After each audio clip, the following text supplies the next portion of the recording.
"She's not your real grandma," my daughter-in-law said, loud enough for the wind to carry it through the open cabin window. I didn't flinch. I'd heard worse.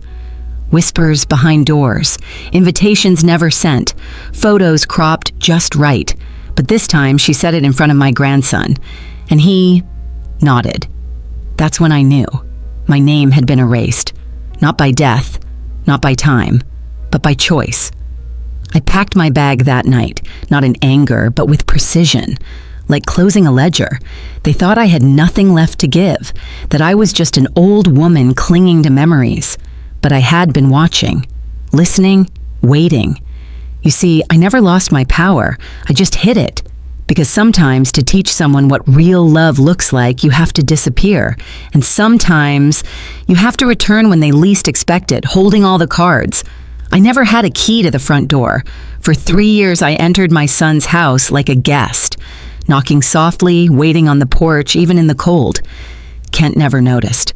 Lyra did, though. She always opened the door with that frozen smile, like my arrival was both expected and resented. "You're early," she'd say, even when I was on time.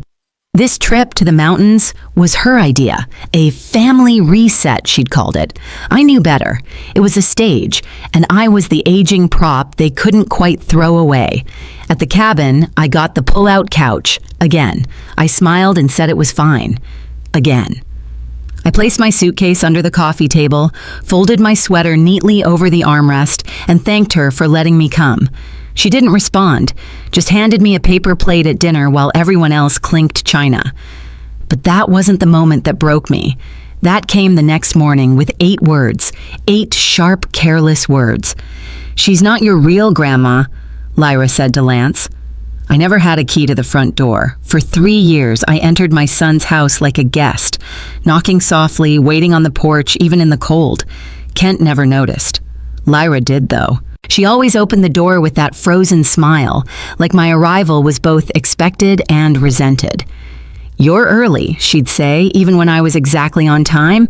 This trip to the mountains was her idea, a family reset, she'd called it, complete with chirpy texts and a shared itinerary. I knew better. It was a stage, and I was the aging prop they couldn't quite throw away. They gave me the pull-out couch, the kind with metal bars that press through the thin mattress. I smiled and said it was fine, as if I didn't hear her whispering about limited space, just minutes earlier.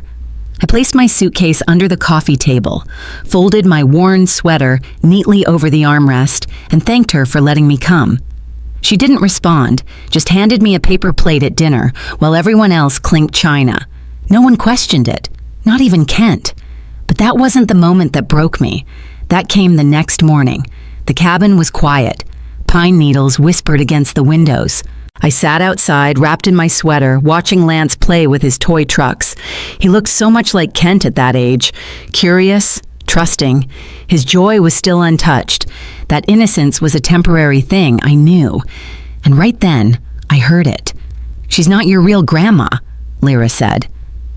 8 words. They cut clean. Lance looked up, confused. "What do you mean, Mom?" Lyra stood in the doorway, one hand holding her phone, the other swiping back her hair. "She's just your dad's mom. That's not really family. Not like us." The words lingered in the air like smoke.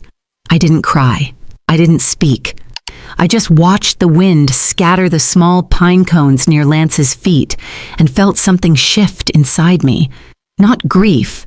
No, not anger either. Relief. I had waited through years of side comments, cold shoulders, and silent holidays, through the way she rearranged family photos to keep me out of the frame, through birthday invitations that came too late, and dinners where I was asked to bring dessert but given none. But now I had what I came for, the truth in her voice, unfiltered. I smiled, not the brittle smile I'd worn for too long, but a deep one. Quiet, dangerous. The kind of smile that forms when something ends and something else begins. Later that morning, I went inside to make tea. No one spoke to me. The kitchen was loud with the clatter of pans and the sharper noise of people pretending nothing was wrong. Lyra laughed at something Kent said about a moose sighting. She touched his arm, kissed his cheek. Everything in that room was perfectly choreographed to exclude me. The sugar was moved. The mugs I usually used were gone. Even the kettle was different, sleek and new, with no idea who had boiled water for this family thousands of times before. I stood there, invisible. I watched Kent pour orange juice for Lance, ruffle his hair, and tell him they'd go canoeing later. Not once did he look at me, and I realized he didn't hear her. He hadn't heard Lyra say it. Or maybe he had and didn't care. That was worse. After breakfast, I returned to the pull-out couch to gather my things. I needed air. My sweater was gone. In its place was a large box wrapped in shiny paper, the kind that screamed expensive. I checked the tag, to Grandma Marlene, with love. I wasn't even surprised anymore. Marlene, Lyra's mother, had visited twice. She'd stayed in a hotel both times, brought loud perfume and loud opinions, and left with a freezer full of food I'd cooked. But she was blood, according to Lyra. Real. I stepped outside. The forest had that hush to it, like it knew something wasn't right. I walked slowly, hands in my pockets, feeling every crunch of gravel under my shoes. I passed the driveway, past the trailhead, and kept going. I needed to remember who I was before I started fading. I used to own a studio, Lorna's Clay and Kiln. I had students, exhibits, even a small feature in a regional magazine once.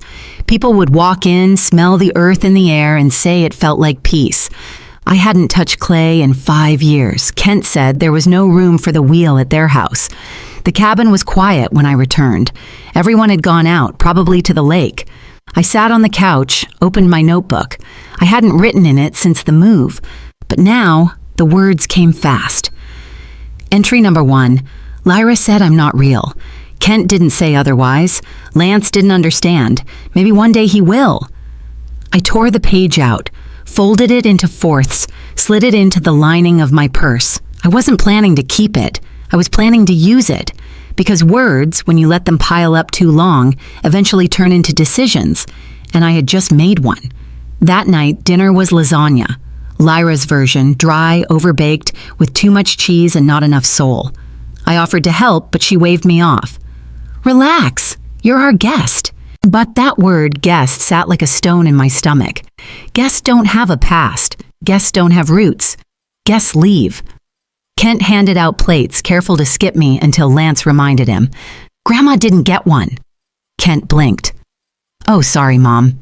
He called me Mom the way someone says sir to a stranger they owe a favor. We sat around the table, the 5 of us, but I wasn't part of the circle. I was the empty chair, with someone sitting in it.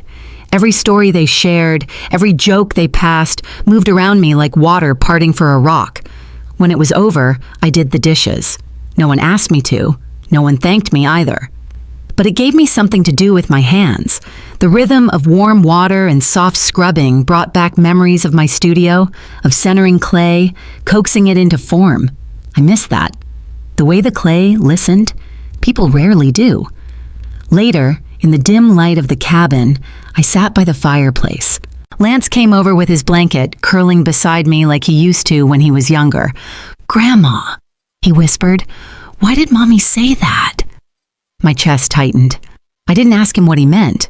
I knew. He had heard her too. I looked down at him, his eyes wide, waiting for truth. Sometimes, I said slowly, grown-ups say things they don't fully mean, or they say things because they're scared. Scared of what? Of losing what they think is theirs. He frowned. But you're mine too. That did it. A hairline crack in the wall I'd built around my heart. I kissed his forehead. And you'll always be mine. He fell asleep in my lap. I didn't move for hours. The fire burned low. The room darkened. Somewhere upstairs, Kent and Lyra talked in whispers, laughed once, flushed a toilet. The world moved on, same as ever. But I had made up my mind. The moment Lyra said those words, something ended, and something else quietly began. I reached into my bag, pulled out the folder I'd brought from home. Inside were papers, receipts, and a letter with a return address from a law office in Grand Rapids. I'd called them 6 months ago, just after I finalized the property transfer. I looked over the letter one more time. The ink was firm, deliberate. To Ms. Lorna Price. Confirmation of sole ownership transfer, account details, and trust structuring for the Lance Price Foundation. Confidential. Not to be disclosed until beneficiary meets age or qualification criteria. I ran my fingers over the envelope. Then, carefully, I slid it back into the folder. Tomorrow, I would let them see it. I didn't sleep that night. Not because the pull-out couch was terrible. It was, but I'd grown used to discomfort. No, I lay awake because the choice I'd carried like a stone in my chest was finally rising to the surface. At dawn, I got up before anyone else. The cabin creaked under my steps. I made coffee the way Kent used to like it as a boy, black with 1 sugar cube, and poured it into the mug they hadn't offered me in days. Then I sat at the head of the dining table, the same table where I'd been handed paper plates and forgotten mid-sentence. But this morning, I claimed it. One by one, they came down, Kent first, bleary-eyed, then Lara, in her matching robe and scowl, Lance last, still rubbing his eyes. I waited until all were seated. "I have something to share," I said calmly. Lyra looked up from her phone but didn't put it down. Kent raised an eyebrow. Only Lance looked at me fully, hands folded in his lap like a little gentleman. "I know you've wondered why I've stayed quiet all these years," I continued. "Why I never argued, never insisted. Why I've let you speak about me as if I weren't there." Kent opened his mouth, probably to say something conciliatory. I held up a hand. "No, let me finish." I reached for the folder, placed it gently on the table. The edge brushed Lyra's latte. She moved the cup away like I'd contaminated it. "In this envelope," I said, "are the details of everything you assumed I didn't have. Property, investments, a trust, and names." Kent frowned. "Names?" "Yes," I said, eyes locking on his. "Names of who helped me make sure it was all hidden from you. People you know, people you forgot I was still connected to." Silence. Lyra scoffed. "What is this? A guilt trip?" "No," I said. "This is a clarification." I tapped the envelope. "I own the house you live in. Bought under a holding company through an old friend of your father. The scholarship that paid for Lance's school this year? That was me. The reason your car loan was suddenly forgiven last spring? Also me." Kent looked stunned. Why didn't you tell us?" I smiled. "Because I needed to know who you were, without the money." Lyra stood up. "This is ridiculous. You think some dramatic reveal will fix everything?" "No," I said again, voice soft. "I don't want to fix anything. I want to finalize it." I stood, folding the folder closed. "Tonight, we'll have one last family dinner. I'll cook, you'll sit, and when it's over, I'll leave. Not because you told me to, but because I'm done waiting to be real in a house that never saw me." Then I looked at Lance. "You're the only one who's seen me the whole time. That matters." He didn't say anything, but he nodded. That was enough. 3 years ago, I nearly died. It was a stroke. Mild, the doctors said. The kind that whispers, not screams. I was alone when it happened, on a Tuesday afternoon, sweeping the back porch. One minute I was there, thinking about grocery lists, and the next, my arm wouldn't move. I didn't tell Kent. I didn't tell anyone. I called 911 myself, took the ambulance alone, stayed in the hospital under a different last name. Price, my maiden name, not the one my husband gave me. It was a test. And they failed. No calls, no visits, not even a check-in from Kent. I stayed 10 days in recovery. 10 days for a son to wonder, to ask, to notice. He never did. That's when I knew. When I got out, I went straight to the bank. The accounts were still in my name. The stocks, too. After my husband died, I never touched the family trust. Just let it grow, reinvest. Kent thought it was gone, that I'd lived on the leftovers. He was wrong. I met with a lawyer the next week, a friend of my husband's back from the army. Together, we made a plan. I transferred ownership of everything. The lake house, the annuities, the shares in an energy firm we'd invested in during the 90s, into a holding company registered in Colorado. I named the trust after my grandson, the Lance Price Foundation. He wouldn't know, not yet, but someday. I also made a decision. I would not tell Kent, or Lyra, or anyone. Instead, I would watch. I moved back into Kent's house not out of necessity, but strategy. I sold my studio quietly, claimed I couldn't afford rent, told them I needed help. I let myself shrink, let them see only what they wanted to see, an aging woman, helpless, grateful. Kent believed it. Lyra used it, but not Lance. Never Lance. He still brought me drawings, still sat beside me during storms, still slipped notes under my door. I love you, Grandma. He was the only reason I stayed. Over the next 2 years, I paid off Kent's car loan using a shell donation to his lender, claimed it was a clerical error. I enrolled Lance in a private school under a scholarship I'd created under a false name. When Lyra complained about the cost of groceries, a prepaid card appeared in the mail marked Neighborhood Support Fund. I watched them take and never ask why.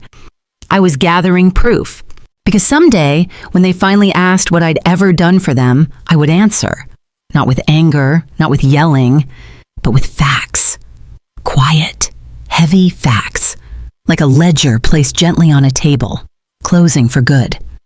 The day Kent told Lyra I was probably tapped out, I was in the pantry. They didn't know I was there. I'd gone in to find the cinnamon. Lance wanted to bake cookies. And I froze when I heard them enter the kitchen.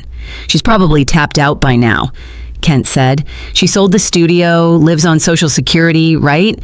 I mean, we're doing her a favor, letting her stay. Lyra snorted. She's lucky we even took her in.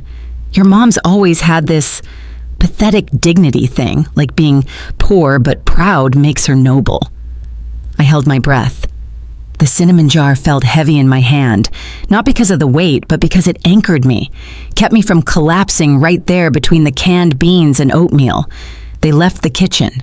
I stood there, staring at the shelves, wondering how 2 people I had loved so fiercely could reduce me to a burden with a few careless sentences. I didn't cry. I rarely cry anymore. That stopped after the stroke. Something in me turned inward, like a bank vault closing, cold, quiet, deliberate.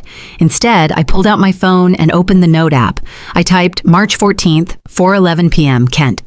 She's probably tapped out. Lyra. She's lucky we even took her in. Saved.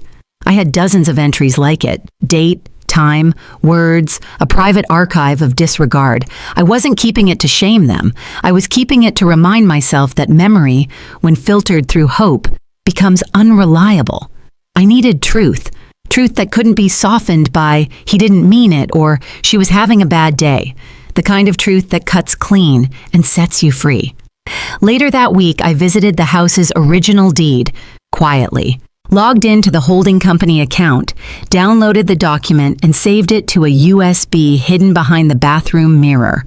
The house they thought was theirs had been paid in full by a trust they didn't even know existed. It wasn't revenge. I wasn't planning to take it from them. I just needed them to know they never earned it. That same night, Lance came into my room. He was carrying a flashlight and a notebook. "Can you help me with my essay?" he whispered. "It's about family heroes." I blinked. "Why are we whispering?" "Mom said not to bother you, but you're not a bother." God, that boy. That pure, stubborn goodness. He climbed into the chair next to me and opened the notebook. On the top line, he'd written, "My grandma Lorna is not famous, but she is real." I turned my face slightly so he wouldn't see the tears. We worked on that essay for an hour. Then I folded it and told him to keep it safe. I didn't tell him I'd printed a copy, or that I'd included it in the trust documentation as Exhibit B, because one day, when someone questions why he was chosen, they'll see it. The words of a boy who saw me when no one else did. The final layer of the experiment came when I started feeding information back to them, just enough to see how they'd react. One evening, I casually mentioned that an old friend from my pottery studio had passed away and left her house to her cat. Lyra chuckled and said, "Well, at least the cat appreciated her. Unlike most families." I nodded and sipped my tea. 2 weeks later, I mentioned that I'd bumped into an old acquaintance who worked in finance. He told me some people hide money in plain sight. Foundations, LLCs, shell companies. Kent raised an eyebrow. "Why would you need to know that?" he asked, half laughing. I shrugged. "Just interesting, I guess." Every comment was bait, and every time they bit. I noticed Kent checking the mail more carefully. Lyra started asking about my social security checks, dropping lines like, "Just want to make sure you're getting everything you're entitled to." Their concern was paper thin. Not worry, curiosity, greed with a lace collar. Then came the real test. I left a printed form on the kitchen counter, mock trust paperwork from a legal template I downloaded online. Just a few pages, labeled draft only. I folded it in half, left it near the phone, then pretended to nap. It was gone within 20 minutes. That night I found it tucked between bills in the office drawer, creased, read, reread. And that told me everything I needed to know. They suspected. Not enough to ask. Not enough to be honest. Just enough to scheme. That was their line. They wouldn't apologize or reconnect or reflect. But if I ever confirmed I had money, they'd reach for it with both hands. And so I made a final note. April 28th, 7:43 p.m. Test complete. Result predictable. That same night, I walked down to the basement with Lance. He'd been asking to see the box of old things I always talked about. I showed him photographs. His dad as a boy, covered in clay. His grandfather holding a newborn Kent at the pottery studio. I didn't explain what the studio meant to me. I didn't need to. The boy could feel it. He ran his fingers along a picture frame I'd saved since 1979. "Can I keep this?" he asked. I hesitated. "It's a special one." "I know," he said. "That's why I want it." So I let him have it. The frame was empty. I'd removed the real photo years ago. But the gesture meant something. Maybe one day, when he learns the truth, he'll realize the gift wasn't just sentimental. It was a seed, planted in trust, in memory, in the only person in that house who still saw me as real. The final confirmation came on a rainy Tuesday. Lyra had gone to the grocery store. Kent was in the garage fumbling with tools he barely knew how to use, and Lance was upstairs doing homework. I was cleaning the living room, an old habit I couldn't shake, when I heard the ping of Lyra's tablet left unlocked on the coffee table. A message preview flashed across the screen. Group chat. FAM plan. Lyra. If she really has something stashed away, we need to get her to talk. Her memory's still decent, but she's slipping. Kent, play the sweet son this week. I froze. It wasn't just greed. It was strategy. A coordinated effort to nudge me, guilt me, extract what they thought I might still have. This wasn't about love. It wasn't even about family. It was extraction. A slow, subtle heist of affection, trust, history. I didn't open the message. I didn't need to. The preview told me more than enough, and it didn't hurt. It clarified. So I sat at the kitchen table, pulled out the small audio recorder I'd been carrying in my purse for 2 months, and began to speak. Not as a victim, not as a mother desperate for closeness, but as a woman setting her own narrative straight. My name is Lorna Price. I am not poor. I am not confused. I am not fading. I am waiting for the moment to reveal that while they saw me as a shadow, I was documenting their every move. This isn't revenge. It's recognition. I clicked stop, saved the file, labeled it, to be played when they ask why. The next day, I made one final move. I mailed a sealed copy of all trust documents, photos, Lance's essay, and the voice recording to a safe deposit box in my name. Access granted to Lance at age 21. I added a simple note. If you ever wonder what love in silence looks like, this is it. That night, I cooked dinner. My turn again, as always. No one offered help. Kent came in halfway through, said, "Smells great, Ma." Without looking up from his phone, Lyra poured herself wine and reminded me they had a dinner party next weekend. Would I mind staying with a neighbor? I nodded, smiled, stirred the sauce. Because the truth was, I wouldn't be here next weekend. Tomorrow, I would take back my name. And for once, they'd be the ones left wondering what had happened behind their backs. I told them I wanted to cook a special dinner. One last big meal, I said with a smile, before I head back to my little apartment. Kent looked surprised. You're leaving already? I nodded. I've been here long enough. Time to give you your space back. Lyra didn't ask why. She just said, we'll make sure Lance says goodbye properly. They thought I was retreating, fading again. That's the thing about underestimating someone. You never expect them to be the storm. I spent the morning in town buying groceries from the good market. The one Lyra said was too overpriced for everyday food. I didn't skimp. Lamb shanks, heirloom tomatoes, fresh rosemary, real butter. I even bought flowers for the table.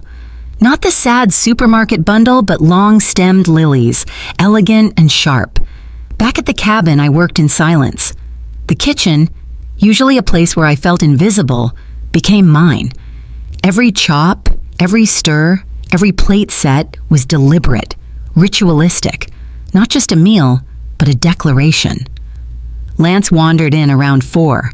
It smells fancy, he said. It is, I replied. It's a goodbye dinner.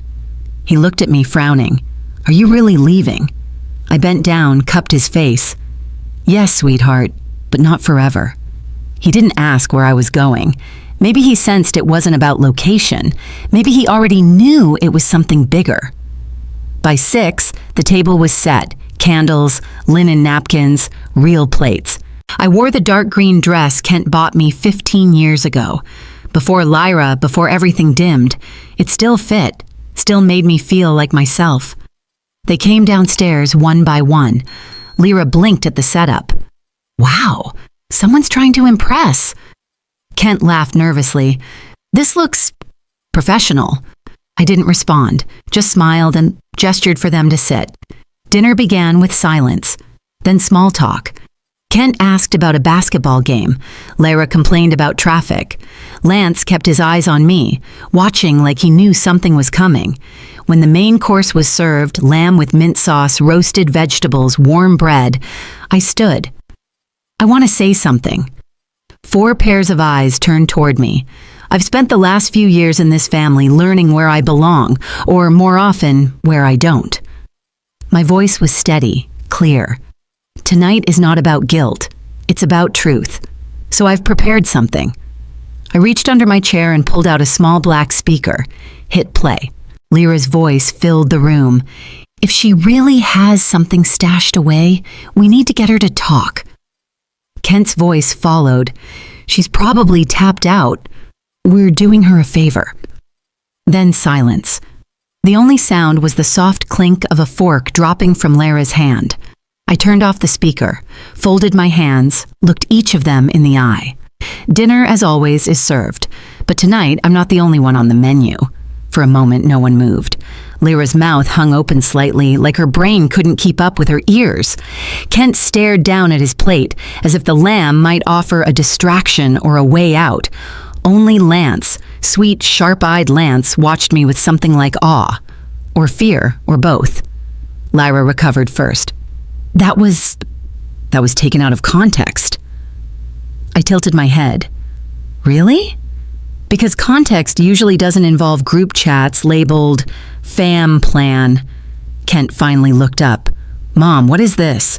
You're recording us now? I've been documenting, I corrected. Not out of spite, out of clarity. I needed to know what love sounded like when it wasn't returned. He shifted in his chair. You're making this bigger than it is. Everyone vents. This wasn't venting. This was strategy. You assigned roles, Kent. You were supposed to play the sweet son. You did it well. Almost believed you. The words landed like slaps. Lyra's jaw clenched. She started to stand. Sit, I said gently. Unless you'd like me to play more. She sank back down. I reached for the folder beside my plate. Thick, cream-colored, embossed. The kind of paperwork people assume only lawyers touch. I own this cabin, I began, voice calm. I Bought it through a holding company 2 years ago. The mortgage on your house? Cleared, also by me. Your car, Kent? Paid off last spring via a third-party donation. His eyes widened. Wait, that was? Yes, I said. Me.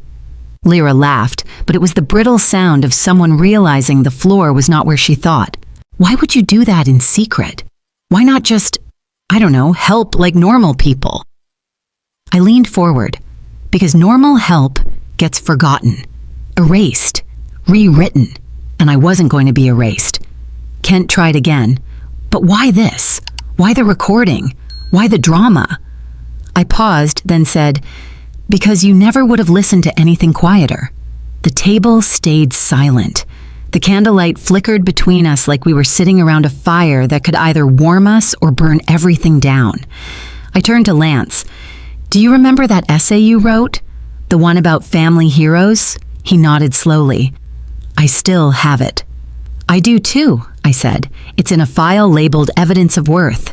Yours was the only thing I didn't have to prove, it just was. He looked like he wanted to speak, but didn't. Instead, he reached across the table and took my hand. And that, right there, was the moment I knew who I was doing all this for. Not revenge, not even justice. Legacy. The kind that lasts longer than memory. The kind that survives even when people try their best to forget. Lyra yanked her hand from the table like it had been burned. This is manipulative, yes, she snapped. You've been spying on us, setting traps. Who even does that to their own family? I met her eyes, calm, unblinking. People who've been tested in silence. Kent shook his head. You're acting like we're monsters. We didn't ask for your money. We didn't know you were planning all this. No, I agreed. You didn't ask. You assumed. You assumed I had nothing. And even worse, you treated me like I was nothing. Lyra stood again, knocking over her wine glass. Red bled across the white tablecloth like a wound. This is pathetic. You want us to beg? Apologize. Is that what this is about? I stayed seated. No. I don't want apologies. I want acknowledgement of what I gave, of what you took, and of what I'm choosing to leave behind. Kent looked between us, confused and cornered. So what happens now? Are you cutting us off? Writing us out of your will? I smiled faintly. That's already been done. They both froze. I reached into the folder and pulled out a slim document, held it like a magician revealing the final card. This is the updated trust. Everything, properties, investments, assets, is held under the Lance Price Foundation, effective immediately. Kent's voice cracked. Lance is 13. Exactly. He can't touch any of it until he's 21, unless, I paused for emphasis, he's coerced, manipulated, or alienated from me. In which case, everything reverts to charity. Lyra's face drained of color. You're joking. I looked at her, hard. Do I look like I'm joking? Silence. Kent's lips parted, searching for words that didn't come. His world had shifted, not crumbled, but tilted, just enough to show the cracks. I turned to Lance. Your future is yours, sweetheart. Not a reward, not a weapon, just a chance. You decide what kind of man you'll become. He nodded slowly. Then, surprising everyone, he said, I want to live with you. The words hit like a slap across the room. Kent stood abruptly. Lance, I'm serious, the boy said, voice clear. I don't want to stay with people who treat her like she doesn't matter. Lyra's mouth opened, but no sound came. I didn't smile this time. I just exhaled. The kind of breath that comes after holding everything in for too long. Let's finish dinner, I said quietly. It's still warm. They didn't eat. I did. Lance did too.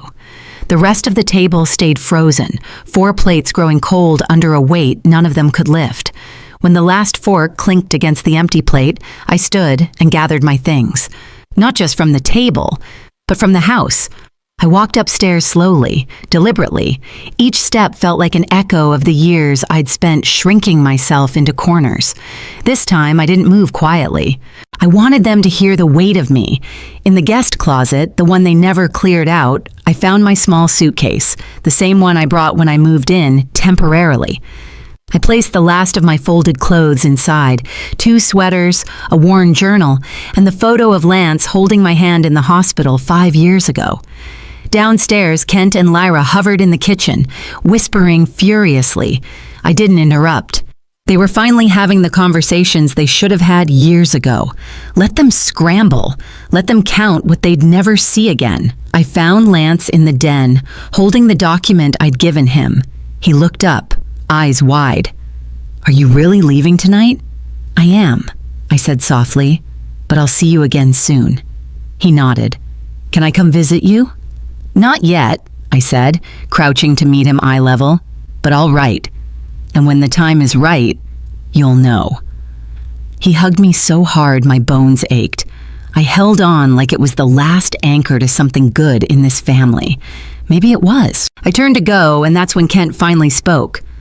"Mom, wait." I paused in the entryway, hand on the doorknob. The wind outside howled faintly, pushing pine needles against the porch. He stepped forward, uncertain. "I didn't know you felt erased." I smiled, a little tired now. "That's the point. You didn't know." Lyra said nothing.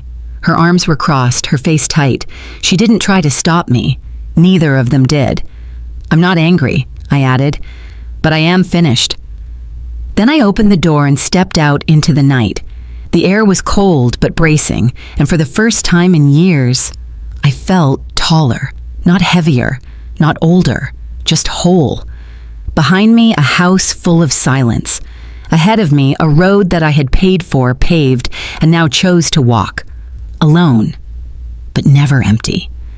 Because I had something more powerful than revenge, more lasting than resentment. I had clarity, and that was enough to build something new. The morning after I left, I sat in a sunlit cafe 3 towns away, sipping coffee stronger than I'd had in years. No one knew me there. No one cared that I had just detonated a quiet bomb in my family's world. It felt peaceful. But peace wasn't the end goal. Not yet. I opened my laptop and reviewed the final version of the trust documents. Everything was in place. The foundation, the staggered release schedule, the clause about emotional proximity. But the real brilliance wasn't in what they'd inherit. It was in what they'd have to become to earn it. Lance wouldn't get $1 until he turned 21. And only if he didn't live under the guardianship or financial care of his parents. He had to make it on his own. College, a job, or even volunteer work. Anything that proved he could stand without them. If he did, he'd receive it all. If not, the money would go to a network of community arts programs for underprivileged children. My true legacy. I sent a certified copy of the trust to my lawyer with final instructions. Then I mailed a separate envelope directly to Kent. No return address. Just a cream-colored sheet of paper with 12 words. "This isn't punishment, it's potential. Use it or lose it." I didn't expect a reply. What I didn't know was that at that same moment, Kent and Lyra were sitting in the living room, staring at the first envelope I'd left behind. The one with the trust summary and the name Lance Price embossed in gold across the header. Kent read it twice. Then again, Lyra paced. "We can challenge this, right? She can't just decide." "Yes," Kent muttered. "She can. It's airtight and legal. She chose a 13-year-old over her own son." "No," Kent said quietly. "She chose someone who saw her." Lyra didn't reply. They didn't know I had left more than one trap. The first was legal, the second was emotional, and the third, they'd discover soon enough. Because when a person rewrites their story, they don't just change the ending, they change who gets to tell it next. Lance didn't say much in the days after I left. He ate dinner, did his homework, brushed his teeth, but he stopped talking to Kent, stopped hugging Lyra goodnight. He withdrew like a tide receding from a shore that had proven unsafe. Kent noticed, of course. "He's just upset," he told Lyra. He'll come around. But he didn't. Not after 1 day, not after 3, not after a week. Then, on a quiet Thursday evening, he placed an envelope on the kitchen table. Inside was a handwritten letter. Dear Dad and Lyra, I know Grandma left because of things you said. I heard it. I also heard what you didn't say. I don't want to live with people who act like she didn't matter. I want to stay with someone who listens. I'm not angry, but I'm leaving. Don't look for me. I'll be safe. I'm going to find her. Lyra screamed when she read it. Kent stood frozen. He couldn't have gotten far, he muttered, but his voice cracked with panic. The police were called. Neighbors searched. Nothing. Lance was gone. But I knew where he would go. I was waiting. He arrived at the garden house 3 days later. Muddy shoes, backpack half-zipped, cheeks pink from cold and determination. When I opened the door, he didn't speak, just fell into my arms and whispered, I remembered the old studio address. I held him like oxygen, like forgiveness, like everything that had been withheld from me was suddenly restored in this boy's arms. I didn't scold him. I didn't even ask why. He already knew the answer. We spent the night drinking cocoa and watching old movies. He curled into the couch beside me like he used to as a toddler, safe, quiet, unafraid. The next morning I called Kent. I have him, I said. He's safe. Kent's voice was raw. Can I speak to him? Not today, I replied. You can't keep him. I'm not keeping him. He chose to come. That's different. There was silence on the line. Then, we're calling a lawyer. I didn't argue. I simply said, then I'll see you in court. I hung up. Because this wasn't just a custody dispute. It was a reckoning. And I wasn't afraid anymore. The court date was set within weeks. Kent filed for emergency custody, claiming I'd coerced a minor and was mentally unfit for guardianship. Lyra backed the claims with carefully rehearsed concern. She's old, she told the judge. She's not stable. They wore matching gray suits to the hearing, practiced empathy on their faces, but behind their eyes was something feral. Panic dressed as righteousness. I didn't bring a lawyer. I brought records, enrollment forms from Lance's new school, signed and accepted. Letters from my doctor confirming my mental and physical health. Photographs of Lance reading beside the garden, a notarized statement from the local librarian praising his behavior, and finally a copy of Lance's letter, the one he'd left behind. The judge read in silence. Then he turned to Kent.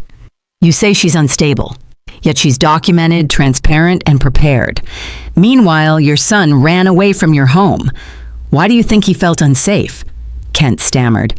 We were surprised. That's all. Were you surprised? The judge asked slowly, because she had more to give than you assumed. Lyra didn't speak. Her silence was the loudest sound in the room. In the end, the judge didn't grant me full custody, but he did something better. He gave Lance a choice. Until further ruling, he said, the child may reside where he feels safest, provided there is no evidence of harm or neglect. Based on current reports, that residence is with his grandmother. Kent didn't speak to me after the ruling. Not in the hallway, not in the parking lot, but Lyra did. As I buckled Lance into the car, she appeared behind me, eyes sharp. This isn't over, she hissed. You think you've won, but you're just an old woman with guilt money. That boy will grow up. He'll see you for what you are. I turned, calm. You're right. He'll grow up. And when he does, he'll remember which house gave him silence and which gave him love. She didn't respond. I drove away without looking back. That night, Lance fell asleep beside me again, this time in his own room, in the house I'd built, the one with no invisible rules or performative affection. Before bed, he handed me something, a drawing. It was a house, simple, small, but filled with light, and inside was a woman with gray hair and a boy holding her hand. He'd labeled it, Where I Belong. The next morning, I took down the final box from the top shelf of my closet. Inside were remnants of a past life, old studio receipts, faded business cards, a cracked photo frame of me at age 38, smiling next to a kiln, I held it for a moment, not with nostalgia, but with clarity. That woman was strong, but she thought she had to earn her place by being useful. I knew better now. Lance came in, dragging his blanket like a cape. "Grandma," he said, "can I go to the studio today?" I smiled. "You sure you want clay in your shoes again?" He grinned. "Yes." So we went. The studio had been closed for 5 years. The windows were dusted over, but the bones were strong. Sturdy brick, hardwood floors, sunlight pouring through the skylight like an invitation. I unlocked the front door, flipped the closed sign, and stepped inside. Lance gasped. "It's like a treasure cave." It was. Tools still hung on pegs. My wheel was covered but waiting. I'd paid the rent quietly all these years, kept the utilities just barely alive.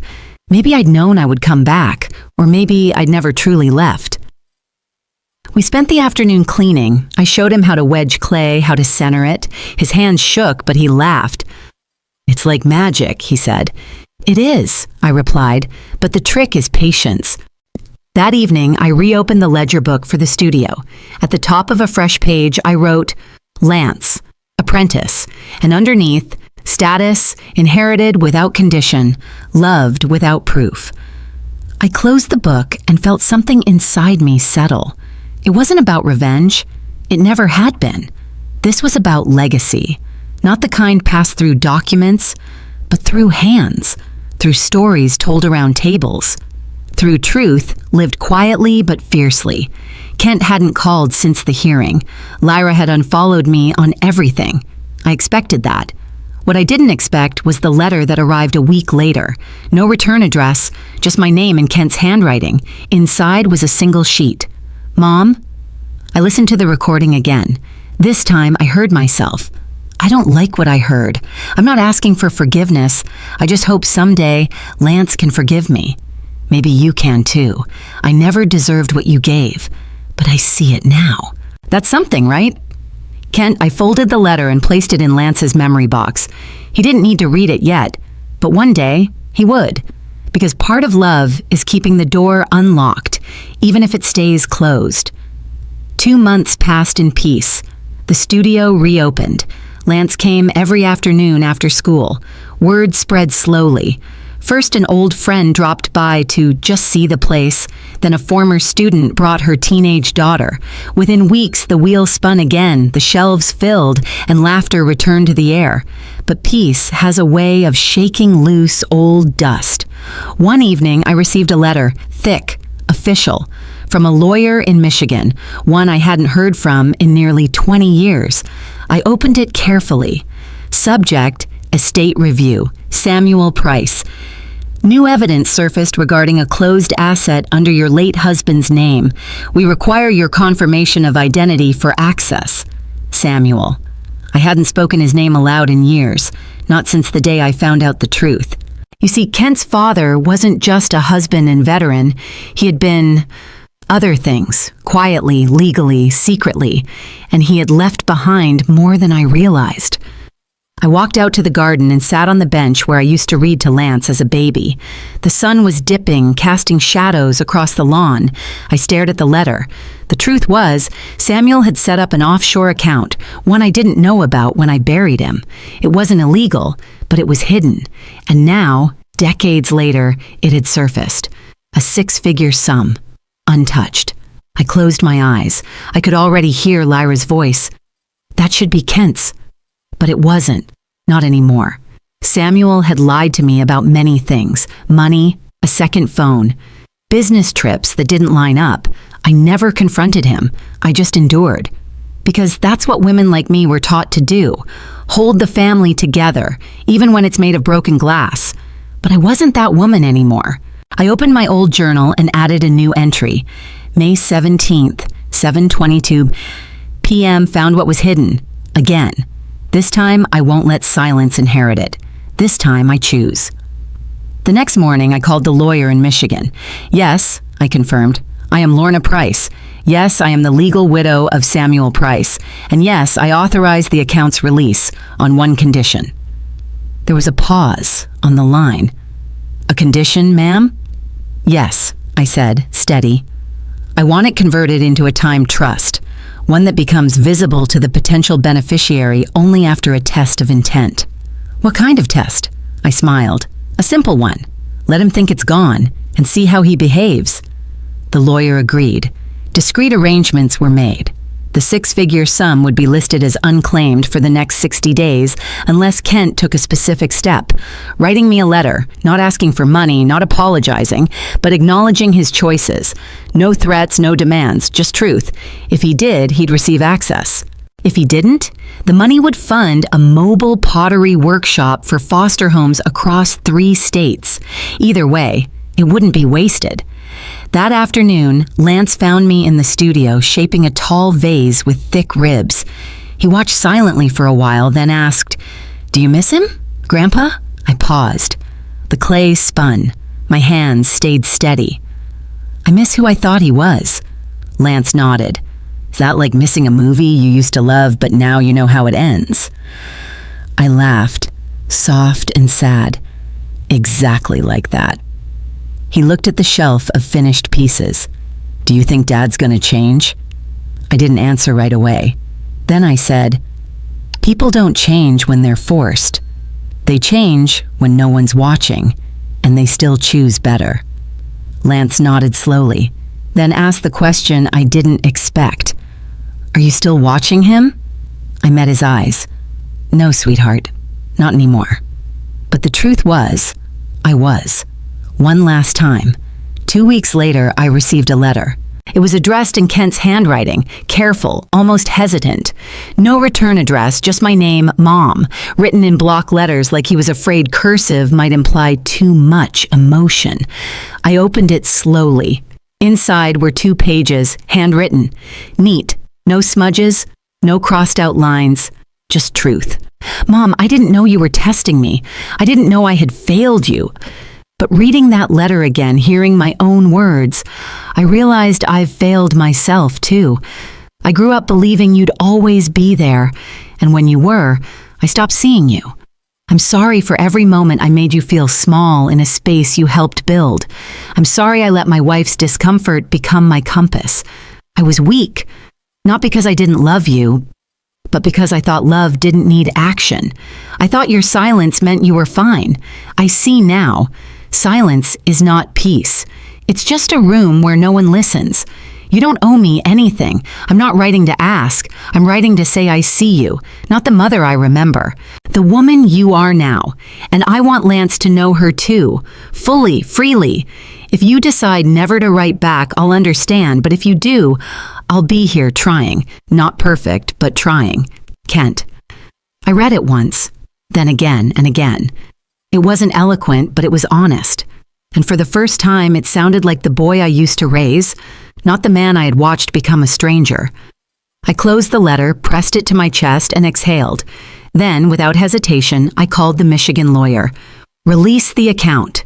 I didn't tell Kent right away that the funds were being released. Instead, I mailed back his letter. Same envelope, new note inside. You passed, but not because of the money, because you didn't ask for it. That was all. 2 days later, I received a voicemail from him. His voice shook. I got your note.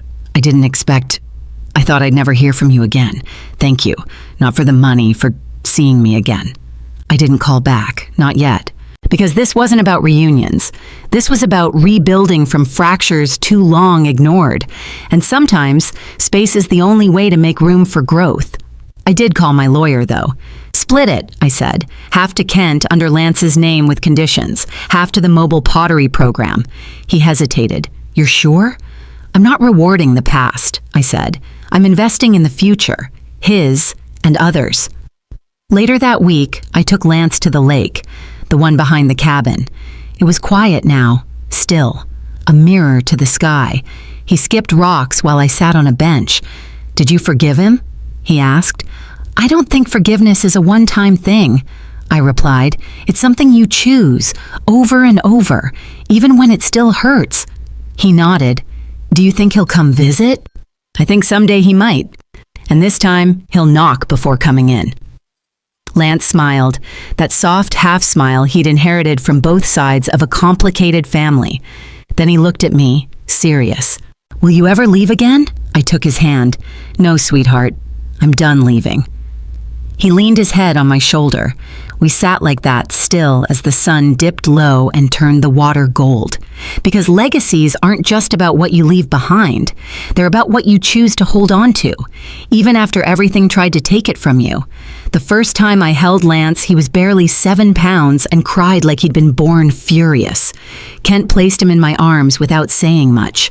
Lyra was still sedated. The nurse looked uncomfortable.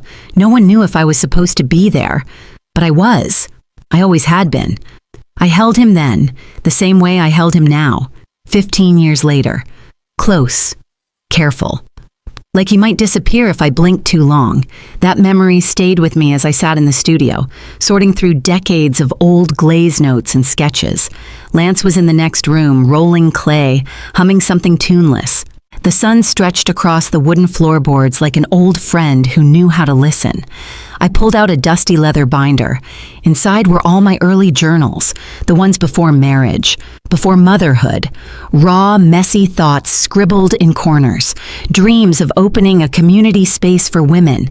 Lists of tools I could never afford at the time. Quotes I copied from books I borrowed and never returned. Then I found the letter. It wasn't addressed, it wasn't finished, but it was from me, to me. If you're reading this, it means you've lived through something you didn't think you could. It means you stayed, or left, or survived. It means you were more than what they saw. I sat with it for a long time. Then I picked up my pen. Update, I'm still here. And I finally believe that's enough. I placed the binder on a shelf marked Legacy Box, a name Lance had given it. Inside were the things that couldn't be sold, split, or fought over. Just memories. Handwritten. Honest. Untouchable. Later, Lance came in, clay on his cheek. "Grandma," he said, "can we write something together?" I nodded. "What do you want to write?" He grinned. "A book." My breath caught. "About what?" He shrugged. "Us." We started the book that night. Not on a computer, not with outlines or word counts. Just 2 notebooks side by side, a pot of tea between us, and time. I wrote in mine. He wrote in his. Every few pages we'd switch and read each other's words. No judgment, just echoes of a shared truth from different lifetimes. He wrote about the day I showed him how to center clay. I wrote about the day he taught me how to forgive. He wrote, "Grandma listens with her eyes, not just her ears." I wrote, "Lance speaks like someone who remembers the sound of being believed." Days turned to weeks. The studio stayed open. The classes grew. The shelves filled with pieces from strangers who became friends. Some broken, some glazed too thick, some beautiful by accident, like life. Kent visited once. He came alone. No suit, no script, just jeans, a nervous smile, and a box. Inside, photos of his childhood I hadn't seen in decades. Drawings Lance had made but never brought home. A mug I'd made for Samuel years ago, cracked now but still whole. "I found these," Kent said, "and thought maybe they belong here." I didn't hug him, didn't cry, just nodded. "They do." He looked around. "You've built something." I looked at Lance, who was showing a younger child how to shape a bird from leftover clay. "No," I said softly. "We have." When Kent left, he didn't ask for anything, and that was the greatest gift of all. That night, I wrote the final line in my notebook. "Legacy isn't what you leave behind. It's what you pass forward with your hands still warm." And beside it, Lance added his. I thought this story was about her, but it's also about me now, and what I'll do with it. I closed the book, then turned off the light.